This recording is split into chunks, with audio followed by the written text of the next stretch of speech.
BJP high command కూడా చెప్తుంది 2024 నుంచి కూడా ఆమె ఎటువంటి పదవుల్లో లేదు, బీజేపీలో లేదు అని కూడా వాళ్ళు క్లియర్ గా చెప్తున్న పరిస్థితి కనిపిస్తుంది. కాగా అనామిక తన భర్త నుంచి విడిపోయిన తర్వాత ప్రియుడితో కలిసి కొన్ని రోజులుగా హోటల్లోనే ఉంటోందట. తల్లితో కలిసి కూతురు ఉండగా ఆ బాలికపై కామాంధుడు కన్ను పడింది. తల్లి ముందే ఇప్పటికీ 1-2 సార్లు కాదు 8 సార్లు అత్యాచారం చేశాడని, ఇదంతా ఆమె సమక్షంలో జరిగిందని పోలీసులు మీడియాకు చెప్తున్నారు.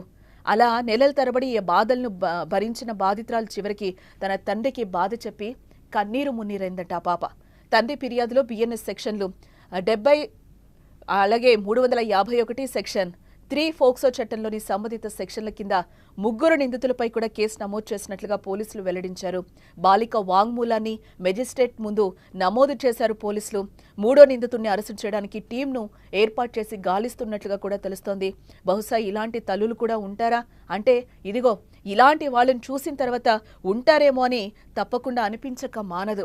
జర తల్లులు ఆలోచించండి, మీరేం చేస్తున్నారు, ఈ సమాజం ఎటుపోతుంది, మీరు చట్టపరమైన సభల్లో ఉండి కూడా ఇలాంటి అఘాయిత్యాలేంటి, మీకున్న మోజుంటే మీరు తీర్చుకోవాలి, కానీ మళ్ళీ దాంట్లోకి పిల్లల్ని లాగడం, పిల్లల్ని బాధ పెట్టడం, ఇది ఎంతవరకు కరెక్ట్? నువ్వు తల్లయ్యుండి ఇంత అన్యాయం చేయడం ఎంతవరకు కరెక్ట్? ఎందుకు మనము అమ్మను మించిన దైవం ఉన్నదా అని ఎందుకు మాట్లాడుకుంటూ ఉంటాం?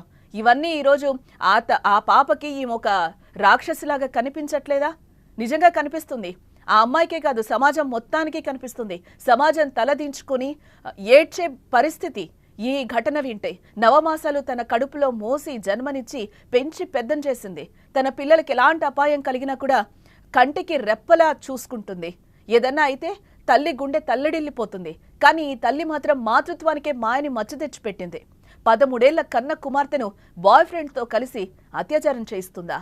తన భర్తకు విడాకులిచ్చి తన ప్రియుడితో కొన్నేళ్లుగా సహజీవనం చేస్తున్న అనామిక ఈ ఏడాది జనవరిలో తన ప్రియుడు సుమిత్ పట్వాల్ అతని స్నేహితుడు శుభంతో కలిసి టూర్కు వెళ్ళింది.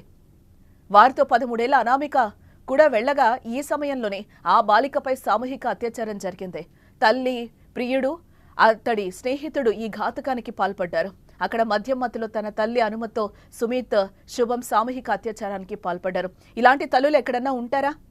అసలు సమాజం దీన్ని ఏ విధంగా చూడాలి? మీరేమనుకుంటున్నారో ఈ వీడియో కింద కామెంట్ చేయండి.